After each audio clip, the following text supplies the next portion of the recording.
também que mais pessoas aproveitem, né? Se quiserem saber sobre o assunto. Fique à vontade, Mica. Então, meu nome é Micaela, tenho 25 anos, estou cursando Ciências Sociais na Universidade Federal de Santa Maria e faço parte da comunidade de terreiro de Candomblé Queto, o Ile Assai Alminhorum, que é liderado pela Yalorixá Silvia de Oxum, né?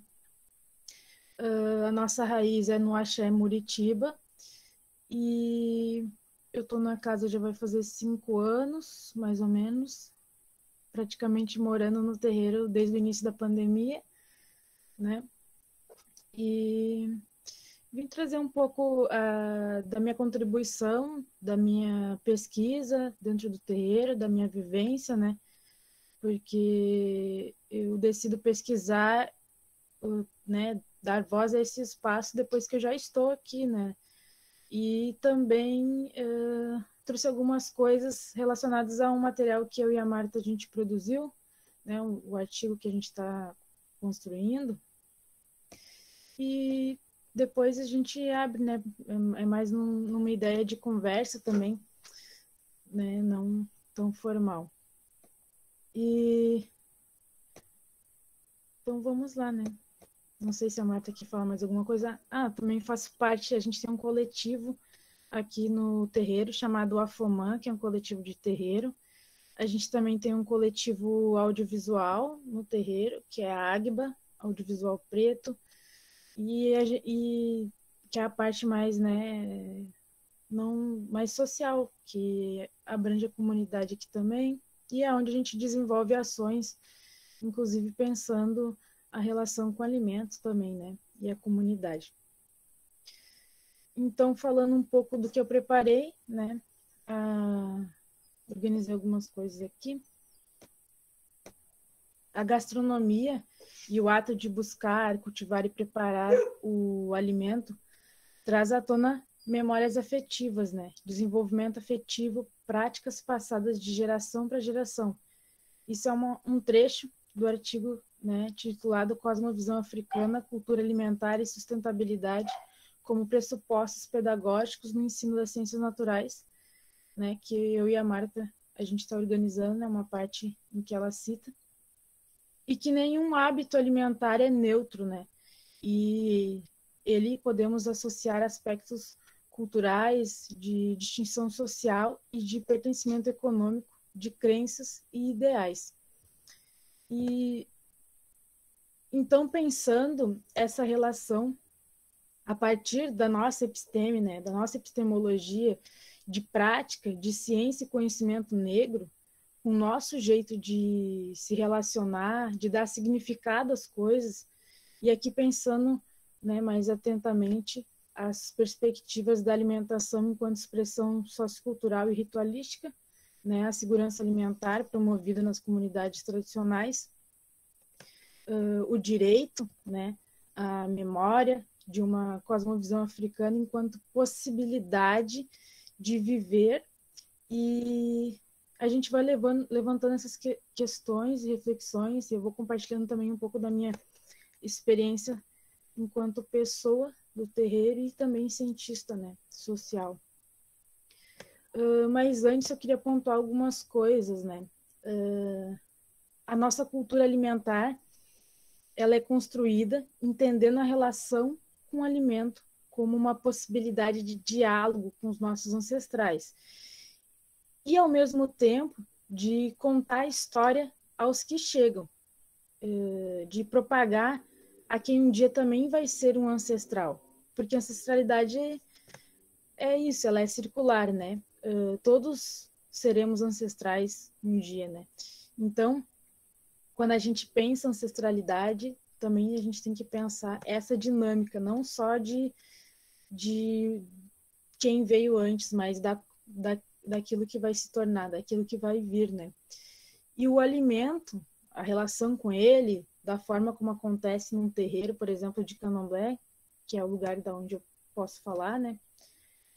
É uma lembrança ancestral que conduz a novos caminhos e também nos leva aos mesmos caminhos, são experiências que são retratadas, que fluem, que são memória, que são diálogos e pontes, como já colocado, de quem está passando, quem vai passar e quem vai passar por esse território, né? E aqueles que, no caso, já passaram. E uma coisa importante que eu gosto de colocar também sempre nas minhas falas é que a espiritualidade negra é anterior à ideia de religião, né?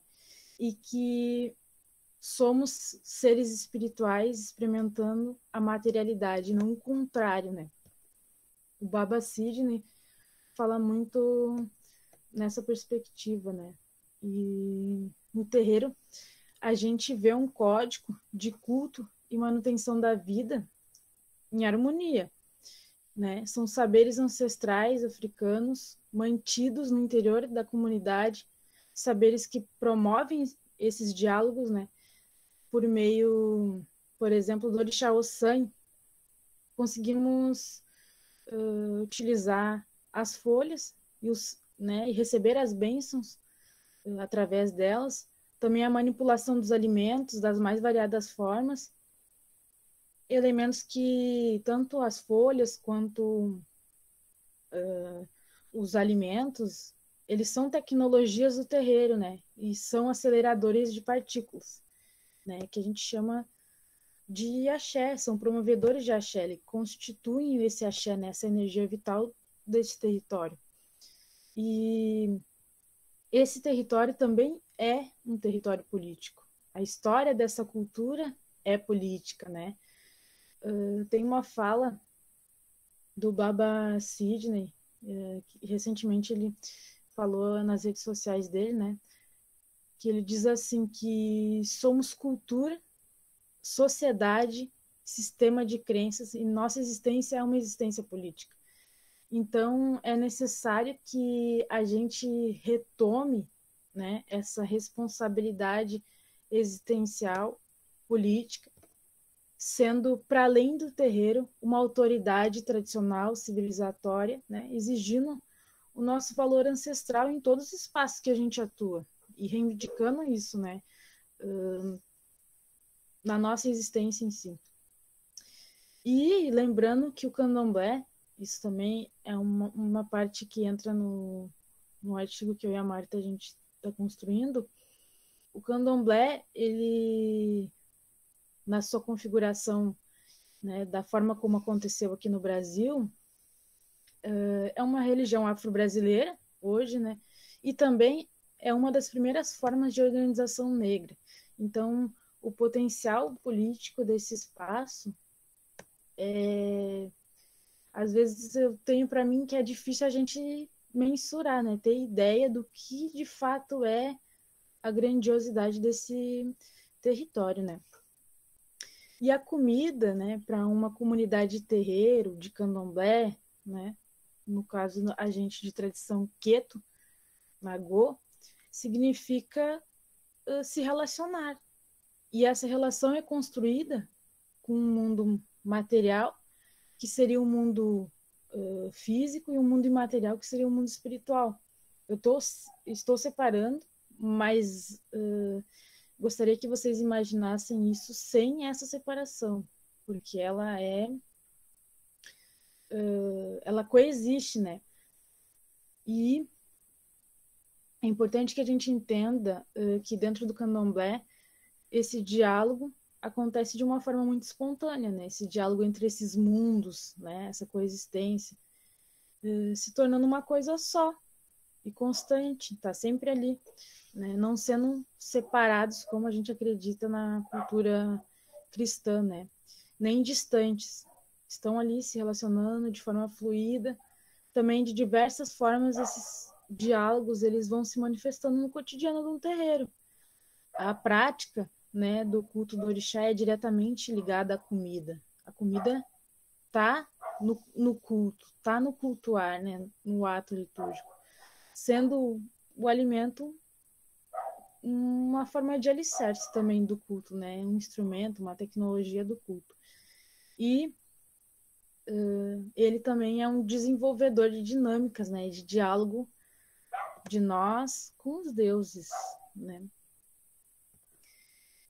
A comida, o alimento, né? É alimento também para o corpo, é quem mata a fome, né, da matéria, mas ele também é alimento para o espírito. Existe essa relação sagrada com a cozinha, né, com o alimento, com o que envolve, seja, né, cessando a fome da comunidade de terreiro, mas não só da comunidade, né, que circula dentro do terreiro. Isso é importante a gente colocar aqui. O terreiro, ele também cessa a fome das pessoas que estão no entorno, né, da comunidade. E também matando a fome, né, dos deuses, dos orixás, dos espíritos, que podem ser espíritos que já passaram pela terra, que a gente chama de encantados ou catiços, né, ou de orixá mesmo. Tem uma fala do Pai Cido, né, de Oxum, que a gente coloca num artigo que eu queria trazer para vocês, que diz assim: certo que os orixás comem o que os homens comem, porém recebem aos seus pés, nos terreiros comida onde o modo de preparar ao lado dos saberes, das palavras encantadas, o fó, as rezas, que a gente chama de adurá, as invocações, que chamamos de oriquis, e as cantigas de Orim, ligadas às histórias sagradas e tãs, são elementos essenciais e vitais para a transmissão do axé. Né? Essa fala do Pai Cido coloca, de certa forma, é possível se imaginar como se dá essa relação com o alimento, né? Dentro desse espaço, a partir dessa fala. No candomblé, os deuses comem, né? Cada um tem a sua comida particular, de seu agrado pessoal, de sua preferência pessoal, comida ligada a histórias, aos seus odus, aos seus mitos, comidas que muitas vezes são cantadas e dançadas numa integração harmoniosa de gesto, música e palavra. Isso é bem importante porque às vezes a gente escuta, o candomblé ele não tem uma Bíblia, né? A nossa Bíblia, né? Que eu gosto de dizer às vezes, a nossa Bíblia é nossos itãs. Através deles é que a gente cultiva o bom caráter. Através dos nossos itãs a gente conta as histórias de quem veio antes e já ensaia as histórias que estão acontecendo e as que vão vir. Através dos itãs, a gente passa esses saberes, né, esses conhecimentos, e quando a gente vai pensar alimento, também se desenha através disso, né, a relação com o alimento, as receitas, as coisas que são produzidas dentro do terreiro, né? Cada orixá ele vai ter ligação com algum alimento, vai ter orixás que são mais associados aos grãos e o que representa o grão, né, para nós dentro do culto, a semente, a fertilidade, a prosperidade, né, muito associado, por exemplo, os grãos a Ogum, a Oxóssi, e assim a gente vai indo, né, a semente, o que significa, né, aquela semente. Eu também trouxe uma fala aqui da minha Yalorixá, né? Não poderia deixar de citar ela, que é o meu maior referencial teórico, né? Eu acho que é importante também, eu também gosto de falar no meu trabalho do meu referencial teórico. O meu referencial teórico são as mulheres do meu terreiro, as minhas mais velhas, porque o candomblé também é uma religião de protagonismo de mulheres negras, né? E eu gosto bastante de colocar elas como o principal referencial teórico, né, da minha pesquisa, porque de fato são as mulheres do mundo material e do mundo material, né? A gente depois da minha mãe de santo vem a pombagira dela, né? Padilha também é o meu referencial teórico, Mulambo também é o meu referencial teórico. E assim a gente vai indo, né? Construindo o nosso saber. E daí tem um trecho do artigo que ela diz assim, que o questionamento para ela foi a ideia dela descrever a cozinha, né? O que representa a cozinha, o alimento, enfim, essa relação.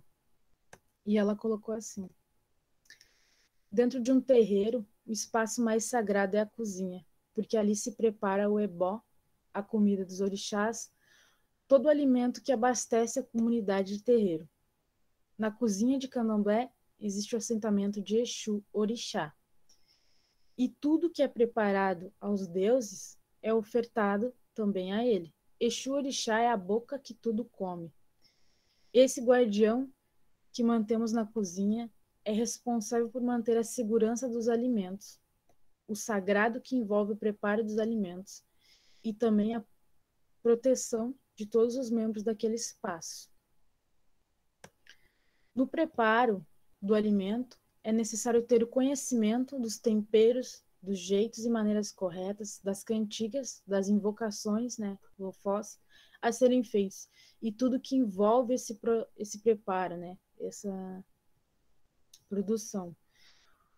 O que cada orixá leva na sua oferenda, lembrando que a grande maioria dos alimentos utilizados no terreiro também é comido no dia a dia na mesa de muitas famílias, né?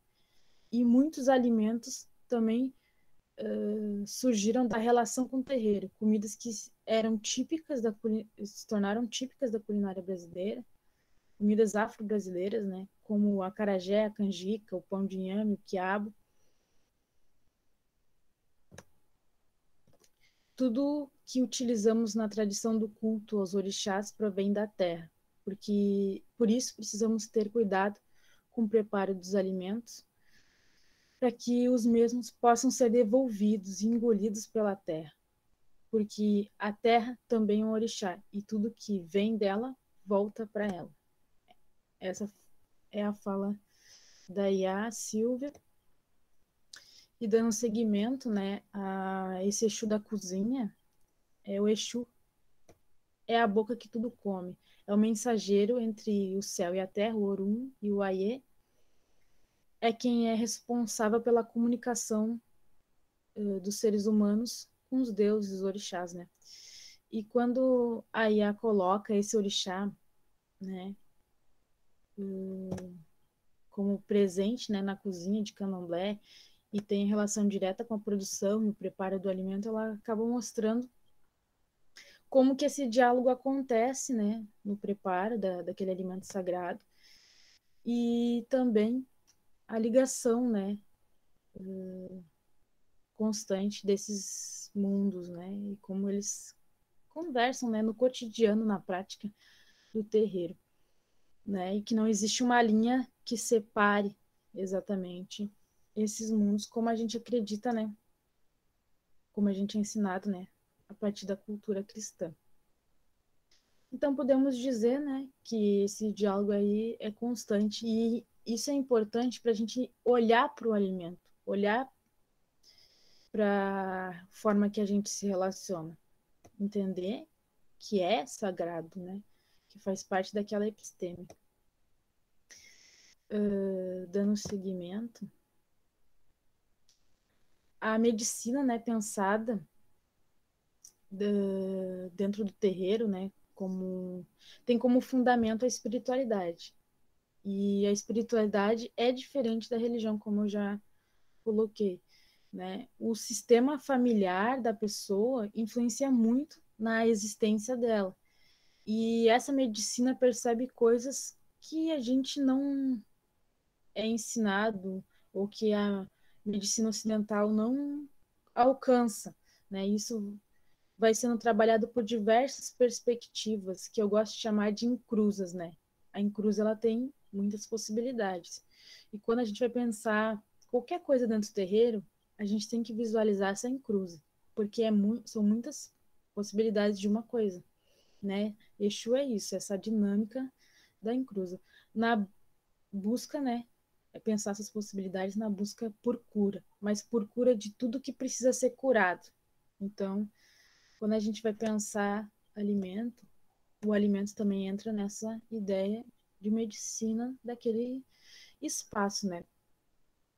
O terreiro, ele é um espaço de se relacionar da forma mais respeitosa com tudo que o orixá oferece.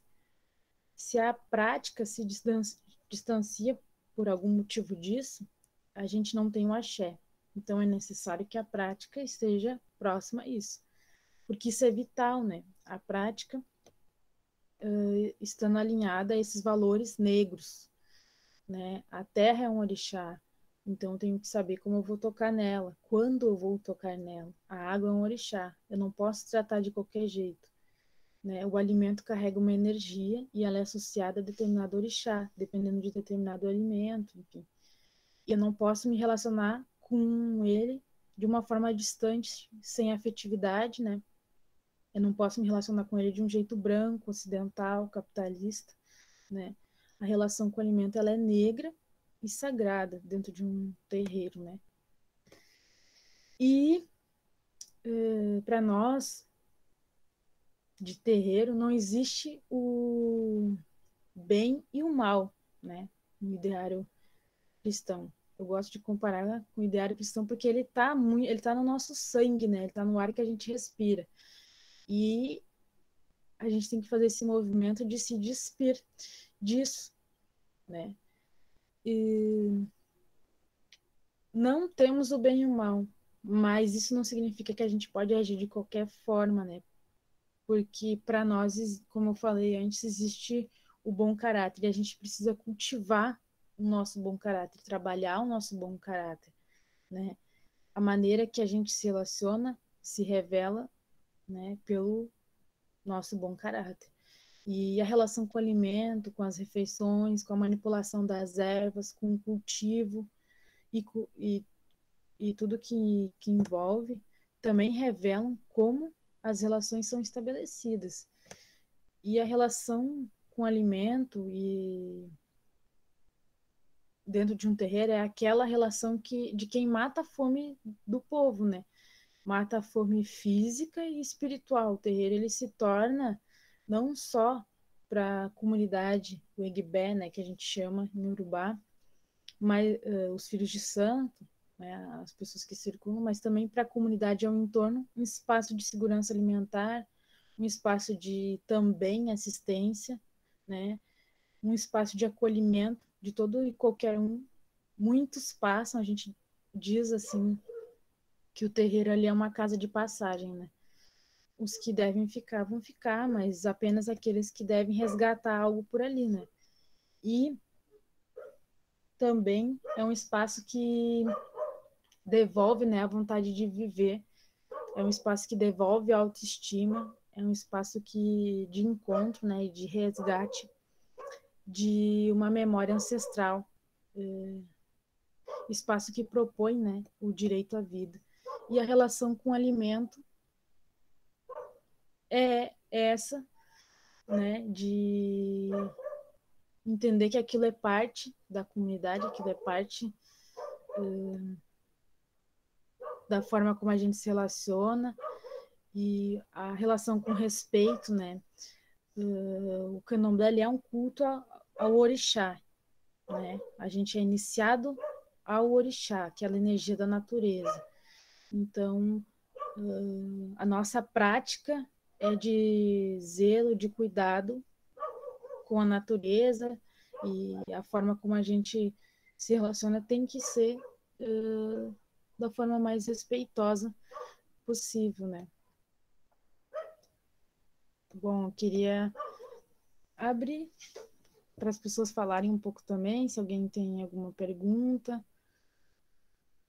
mas era mais ou menos essa ideia de trazer fragmentos do artigo que a gente iniciou, eu e a Marta, trazer um pouco do meu olhar, da minha percepção, da minha relação de como eu observo como que acontece, né, essa relação das pessoas no meu terreiro com o alimento, E é isso.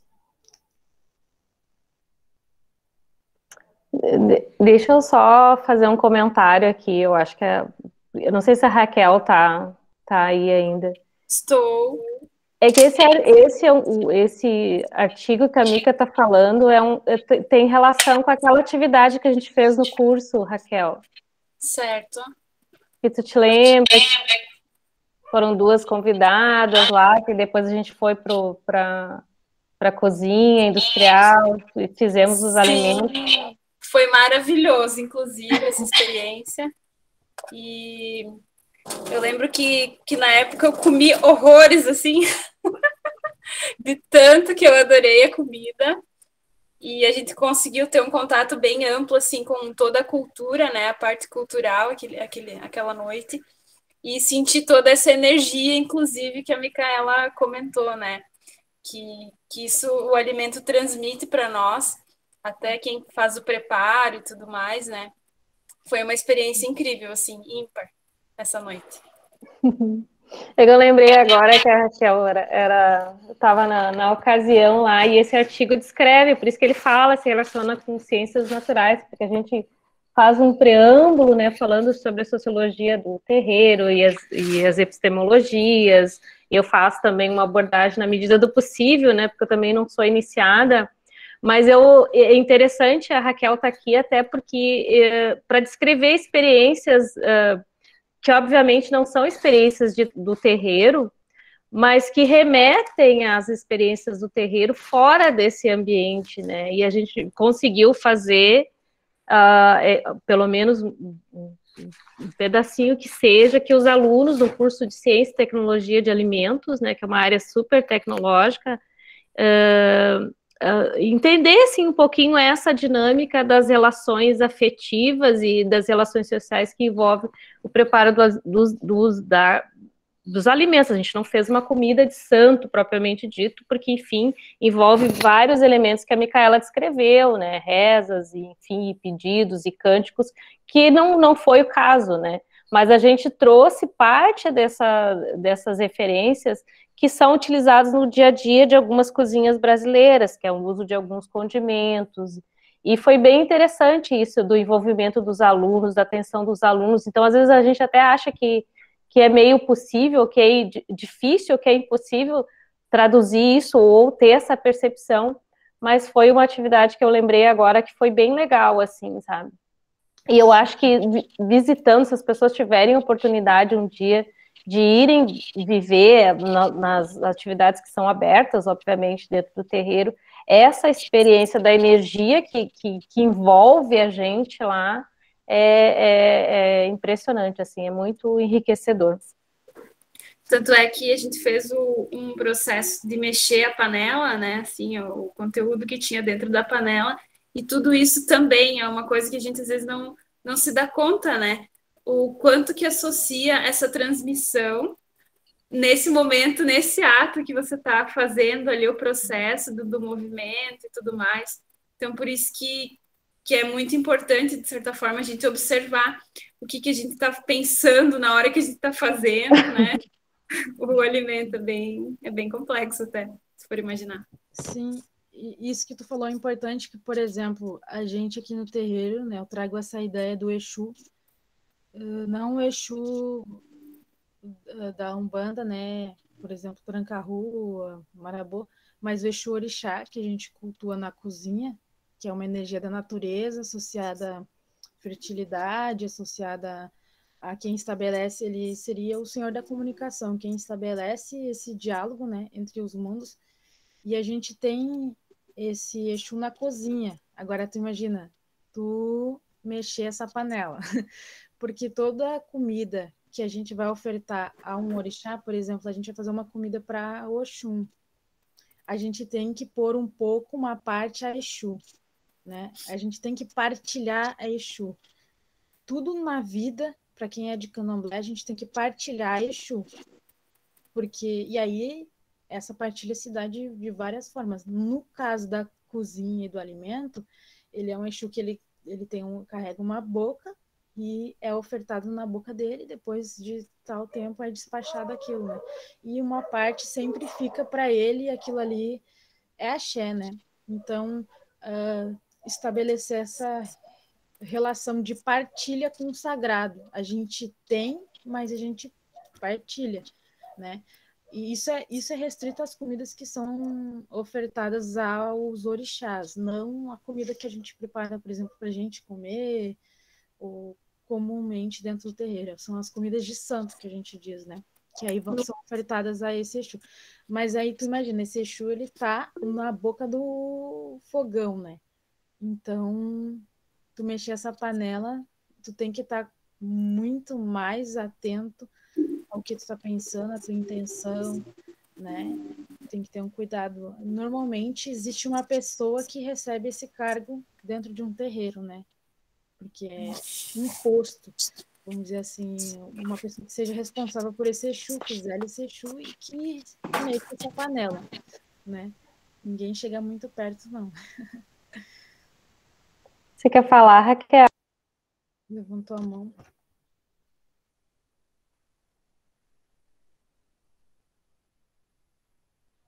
Eu acho que ela mudou de lugar. Raquel,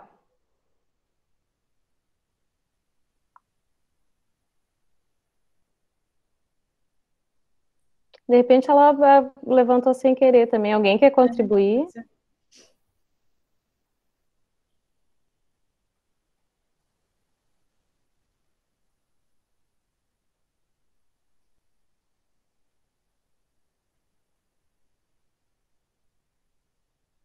Teve um comentário aqui bem legal da Laísa. Que potente a sua fala. Não sei se a Laísa quer falar. Percepção e reflexões da existência. Alguém falou? Enquanto resistência. A comida está no culto, no corpo, mantenedor da vida. Lembrando da fome que, infelizmente, está presente nas cozinhas de tantas famílias frente ao cenário devastador. E aí ela é obrigada pela sua generosa fala hoje. Então, essa coisa isso que tu falou também da segurança alimentar, né? E eu não tenho experiência de frequentar terreiros de candomblé, né? Mas a minha família, né? Da minha avó, do lado da minha mãe e tal, a gente ia nas festas de terreiro de batuque, né? Uhum. E eram as festas que a gente comia bem. Então ninguém recusa uma festa de terreiro, inclusive, né, o sincretismo, daí envolvendo umbanda e outras vertentes, né?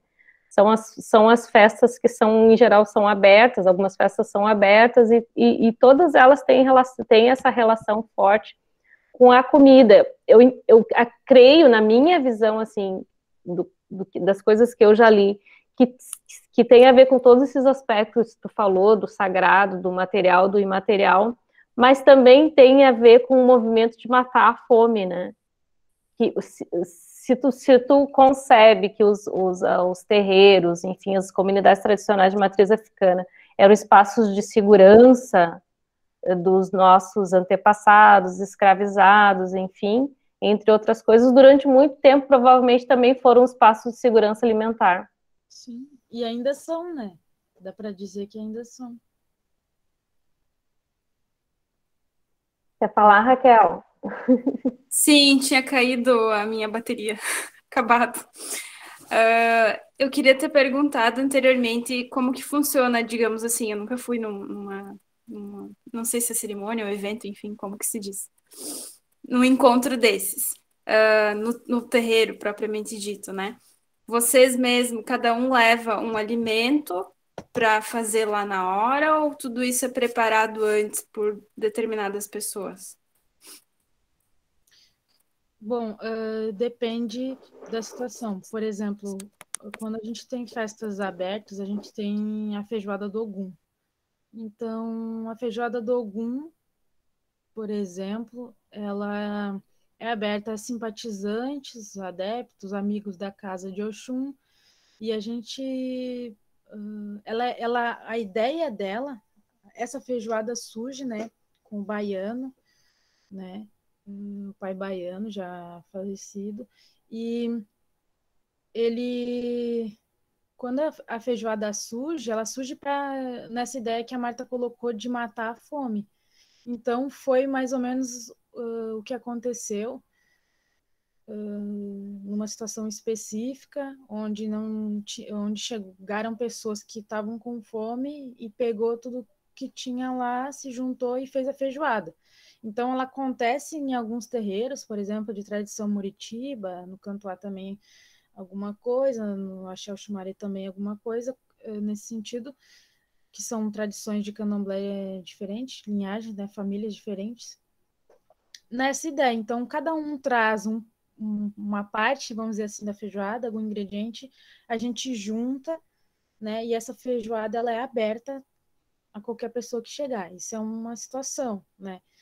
Mas na ideia de construção coletiva mesmo, do coletivar, do distribuir. Então, a gente, por exemplo, na pandemia, a gente fez no início da pandemia uma fechada e a gente não fez mais, né? Porque a ideia é que ela seja aberta a pessoas que nada tem a ver com a nossa espiritualidade, ela seja aberta à comunidade, entende? A quem tem fome, basicamente.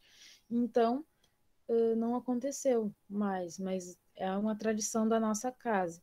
Mas outras festas, por exemplo, como uma festa de orixá específico, a festa da Oxum, da nossa Yalorixá, por exemplo, quando acontece, as doações são dos filhos daí, né? Os alimentos que vão ser consumidos na casa. Por quê? Porque às vezes fez alguma promessa, enfim, quer presentear. Daí a gente chama de ajô, né? A união. A gente chama de ajô em Urubá.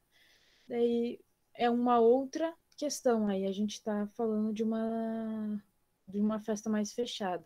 Mas a festa aberta acontece em doações, né, das pessoas e a gente distribui também esses alimentos, assim, a quem tem fome, né? Em geral, toda festa acaba acontecendo isso, né? Dentro do terreiro. Nunca, por exemplo, aqui, eu sou moradora, né, da Casa do Estudante da Universidade Federal de Santa Maria. Muitas vezes, depois das festas, a gente faz as marmitas e a gente, principalmente na pandemia, quando a gente teve alguma coisa fechada, a gente fez marmitas e levou para a Casa do Estudante. Ou aqui a gente mora do lado de uma ocupação, por exemplo, né? O terreiro ele está localizado do lado de uma ocupação, então abastece essa comunidade também. Então, nunca a relação é para além dessa questão religiosa, espiritual, né? Eu não sei Você falou anteriormente sobre a questão da água, da terra, né? O elemento fogo, ele também tem essa relação em específico, em determinado momento, ou não? Sim, todos os elementos, né? Todos os elementos da natureza, eles são divindades, né? São orixás. São associados a alguns orixás, né? Tem orixás que tem mais de um elemento da natureza, né? Obrigada.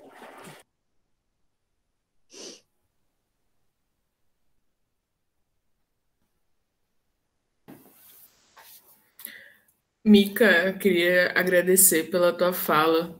Eu li um comentário aqui que eu acho que faz muito sentido, né? Que a tua fala, as tuas falas são muito generosas sempre. Acho que eu vou adotar esse modo de falar sobre as tuas falas, que é muito agradável sempre.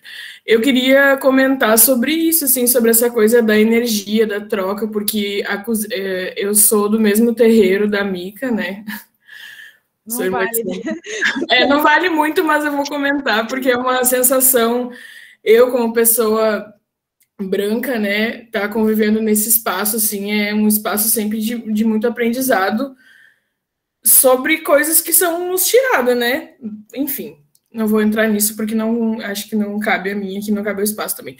Mas, enfim, sobre a coisa da energia, assim, mesmo de estar na cozinha, porque geralmente, como eu gosto muito de cozinhar, então, quando eu tô lá no terreiro, uma forma que eu sei que eu consigo ajudar sem estar demandando toda hora, assim, pedir alguma coisa para alguém é a cozinha.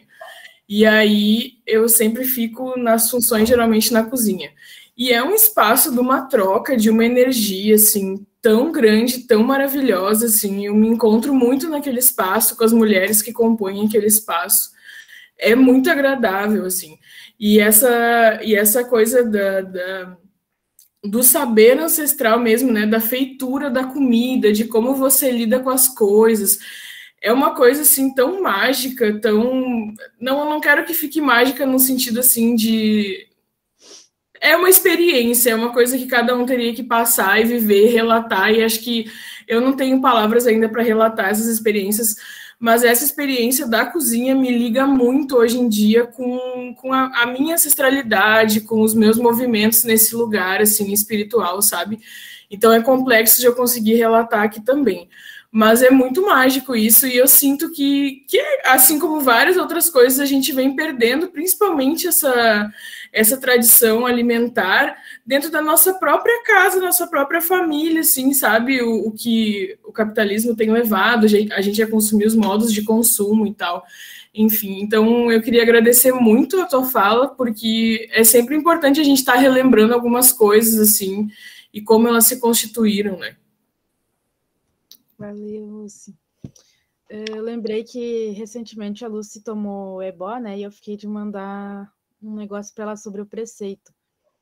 O preceito, a gente, por exemplo, tomou ebó, é uma limpeza que tu faz. Aí tem algumas coisas que tu não pode fazer. Por exemplo, tomar café preto, né? Aí as pessoas falam, tá, mas por que não pode tomar café preto? Por que eu não posso comer ovo? Por que né? Aqueles elementos foram passados no teu corpo, de alguma forma, né? Te limparam, enfim, depende da situação da pessoa. Aí, esses dias eu estava vendo uma live do Baba Sidney, o Nogueira de Xangô, e conversando com a Yá sobre isso, de como a gente associa o preceito às vezes, principalmente clientes, né, da Yá, descumprem o preceito que é feito, e aí eles ligam imediatamente, meu Deus, o que eu faço? E agora? Eu comi ovo, sabe?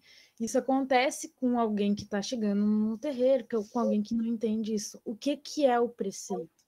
Por que, por exemplo, não vou comer ovo? Isso é ancestralidade, porque todos que vieram antes de mim não comeram o ovo. Então, eu estou dizendo para o meu orixá, por exemplo, eu sou de determinado orixá e aquele orixá tem quizila, né? Quizila é uma palavra que vem do quimbundo, quidila, né? Que quer dizer que não pode fazer.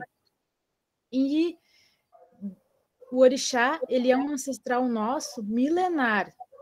Ele é uma energia desde os primórdios, desde os princípios, que vem cumprindo com essas coisas.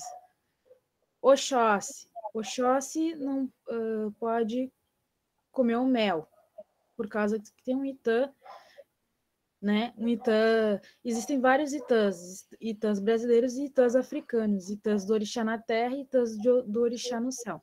Nesse Itã diz que é uma situação dele com Oxum, que eu não vou entrar muito em detalhe, e ele não pode comer mel. Quando eu cumpro esse preceito, eu estou dizendo para Oxóssi que eu estou de acordo com tudo isso que veio antes de mim. Eu estou respeitando toda a história que existiu antes de mim e dando continuidade ao que vem para frente. Não é pecado, não é associado ao pecado o cumprir o preceito.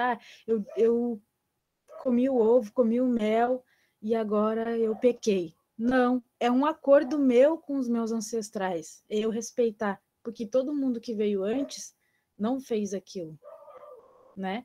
E existe uma explicação para não ter feito aquilo. São acordos, né, que a gente estabelece, que é esse diálogo com a ancestralidade que a gente tem, né? Então, o alimento passa por isso. Por que você não pode fazer isso? Porque, principalmente quem não pertence a essa tradição, sempre questiona, tu vai deixar de comer isso, aquilo, não entende a lógica da coisa, que é, eu estou me apresentando para o orixá, eu estou dizendo, estou aqui e eu estou de acordo com tudo isso que existiu antes de mim. né? Com toda essa história que veio antes de mim, com esse legado ancestral. Só para explicar, lembrei do que a Lucy falou também, né? Da relação com a cozinha, com o alimento, de